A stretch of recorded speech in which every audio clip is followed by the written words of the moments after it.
Sports Radio 1030. It's rather interesting because there are TVs in the studio, and that little bump music was all piano music. And on CNN right now, I don't know who he is, but he's playing piano. And I'm thinking, that's appropriate. It worked out. The timing of his finger movement seemed to be like he was playing that. Don't mind me, I'm crazy. My buddy Scott's here, and if you want to, come and call him. 617-254-1030. We're going to MN in Winchester. Welcome to WBZ.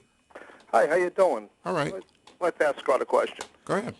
Scott, when you were in Buffy the Vampire Slayer, did you hang out with Sarah Michelle Gellar? No, Sarah Michelle was quick on the set and quick off the set. When you're number one on the call sheet, you come and go as you please. The hard-working actor like myself was there way into the night, flying around on cables and biting people in the neck. And, Sarah Michelle would come and go. But we hung around on the set while she was working. She's very nice. And I remember one of my best lines ever, funniest lines that brought a whole set down was she's getting ready to stab a stake into my heart and kill me, and I disintegrate into a big stack of dust after we do a fight scene. And she says, "Well, Schwartz, you ready to die?" And I said, "It's a clear case of the world's smallest Jew killing the world's biggest Jew." And she cracked up, and the whole set cracked up, too. So pretty funny stuff. Were you a Buffy fan? Yeah, I've watched them occasionally, and I remember seeing Scott on one of the episodes. He was a biker vampire. Yes. Fans. That's Your fans are correct. calling in. When you're this ugly, they can't cover it up with makeup. You know what I mean? Did you watch Angel? I've seen it a few times, yes. I never saw Scott on it. Okay. Usually on that show, people that were fans of Angel paid a cursory nod to Buffy and the other way around. You would think the two shows interlocked.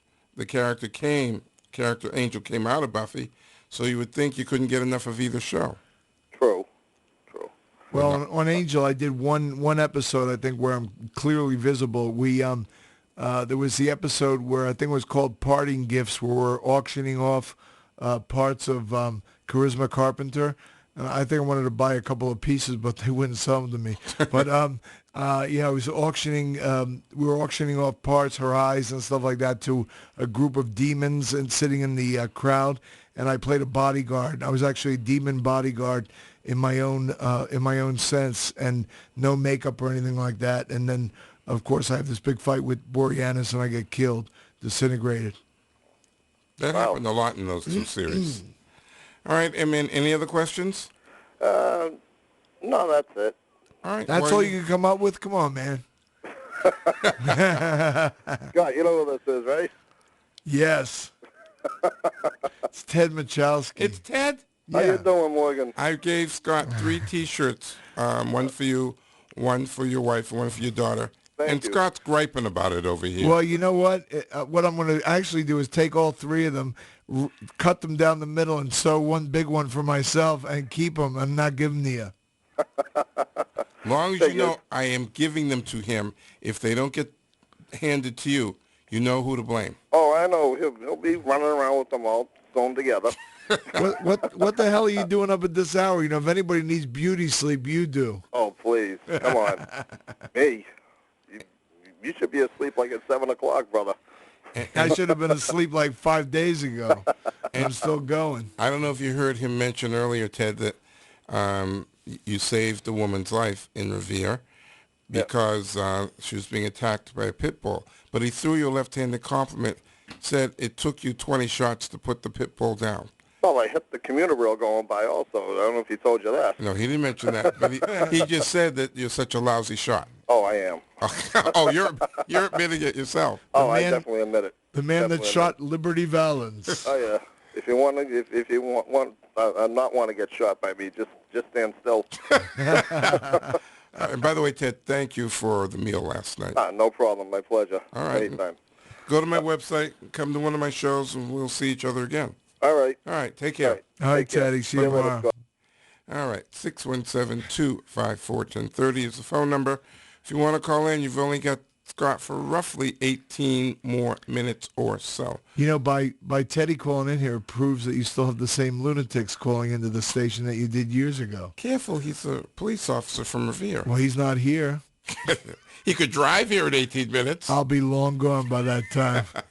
Your taillights will be in the horizon. So you mentioned you've got that Mac commercial. Yeah, you know, you'll see me pop up in a bunch of stuff. I just keep doing projects. I'm pending about 10 projects right now because of the impending strike. They want to get stuff in the can. Yeah, you know, they want to get stuff in the can, and I haven't started a bunch of projects that I should have started. Basically, you know, there's a lot of issues out there. The war between AFTRA and SAG, which is AFTRA is the American Federation of TV and Radio Artists, and SAG, of course, is Screen Actors Guild. And they have battles going on because they're undercutting our contract. The producers are all more than willing to negotiate with them, but not with us because they're basically saying, you know, we don't want to deal with you right now. But eventually, you know, people don't realize SAG is part of the Teamsters, AFL-CIO, and that's why every time you see a SAG strike, you see trucks being pulled in front of studios and things coming to a halt because they're our brethren, and, you know. Do you know who started the Screen Actors Guild?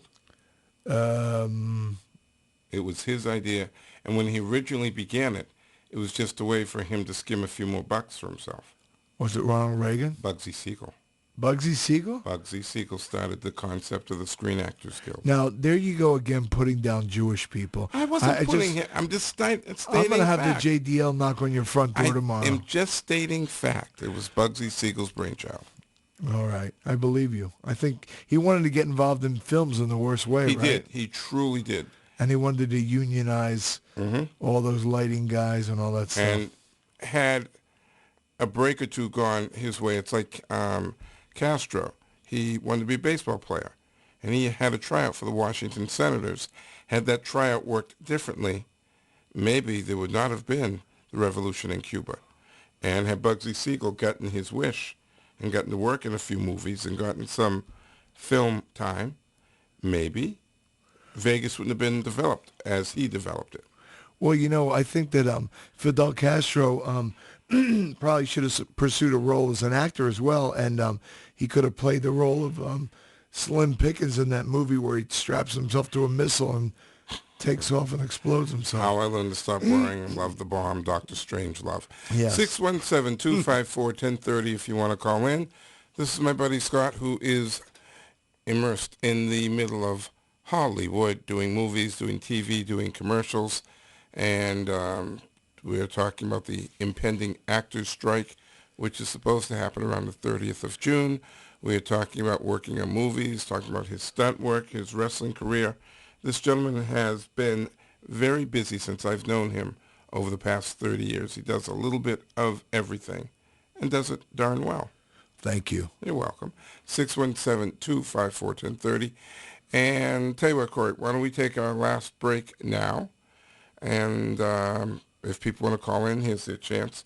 For whatever reason, they love to call in when there's a commercial break. I don't know why. I can't figure it out either. They want to sponsor the show. All right, don't make me choke. 617-254-1030.